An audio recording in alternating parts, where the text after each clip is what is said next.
శ్రీ గురుభ్యో నమః. నేను మీ ప్రసాద్. మీరు చూస్తున్నారు ప్రసాద్ ఆస్ట్రాలజీ యూట్యూబ్ ఛానల్. మాసనామము ఏ విధంగా పెట్టుకుంటారు అనేది ఈ వీడియోలో చూద్దాం. ప్రతి మనిషికి కూడా అటు మాసనామాన్ని అలాగే జన్మనామాన్ని జ్యోతిష్కుడు సూచిస్తాడనమాట.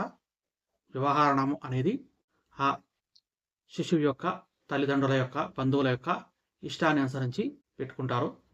ఈ రెండు మాత్రమే జ్యోతిష్కుడు సూచించేది కాబట్టి గత వీడియోలో లఘు బ్రహ్మయామలము అనే గ్రంథం నుండి జన్మనామాలు ఏ విధంగా పెట్టుకునేవాళ్ళు అనేది వివరించాను. ఇప్పుడు ఈ వీడియోలో మాసనామాన్ని ఏ విధంగా పెట్టుకుంటారు అనేది ఈ వీడియోలో మనం చూద్దాం.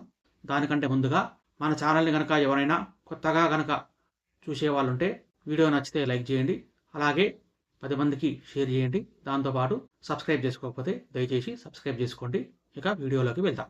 మాసనామాల్లో ముందుగా అమ్మాయిల పేరు చూద్దాం. చైత్రమాసము. ఈ చైత్రమాసంలో కనుక అమ్మాయి కనుక పుడితే ఆ అమ్మాయికి భూమి అని పేరు పెడతారనమాట. అదే వైశాఖ మాసంలో అయితే కళ్యాణి అని, జ్యేష్ఠ మాసంలో అయితే సత్యభామ అని పేరు పెడతారు. ఇక ఆషాఢ మాసంలో అయితే పుణ్యవతి అనే పేరు ఉంటుందన్నమాట. ఇవన్నీ కూడా లక్ష్మీదేవి నామాల్లో ఒక్కొక్క నామం అనమాట.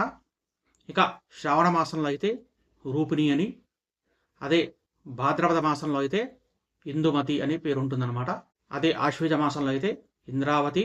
ఇక కార్తీక మాసంలో అయితే లక్ష్మి అని, మార్గశిర మాసంలో అయితే వాగ్దేవి అని, ఇక పుష్యమాసంలో అయితే పద్మావతి అని, మాఘమాసంలో అయితే శ్రీదేవి అని, అదే పాల్గొన మాసంలో అయితే సావిత్రి అనే పేర్లను జ్యోతిష్కులు సూచిస్తారన్నమాట.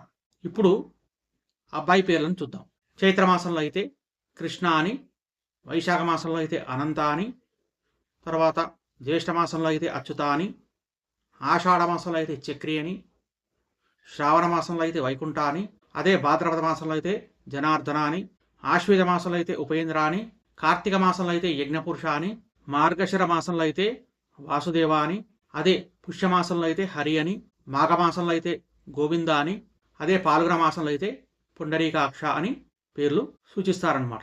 ఇది ఏ విధంగా అంటే, సపోజ్ ఎవరైనా చైత్రమాసంలో ఒక అమ్మాయి పుట్టిందనుకోండి, ఆ అమ్మాయికి మాసనామం భూమి అవుతుందన్నమాట. అదే అబ్బాయి కనుక పుడితే కృష్ణ అని. అంటే చైత్రమాసంలో ఎవరు పుట్టినా కూడా వాళ్ళకు ఇవే పేర్లు ఉంటాయన్నమాట. ఇది మాసనామానికి సంబంధించిన వీడియో. ఈ వీడియో కనుక మీకు నచ్చితే లైక్ చేయండి, షేర్ చేయండి, అలాగే మన ఛానల్ని కనుక సబ్స్క్రైబ్ చేసుకోకపోతే దయచేసి సబ్స్క్రైబ్ చేసుకోండి. గోబ్రాహ్మణేభ్యః శుభమస్తు నిత్యం. లోకా సమస్తా సుఖినో భవంతు. స్వస్తి.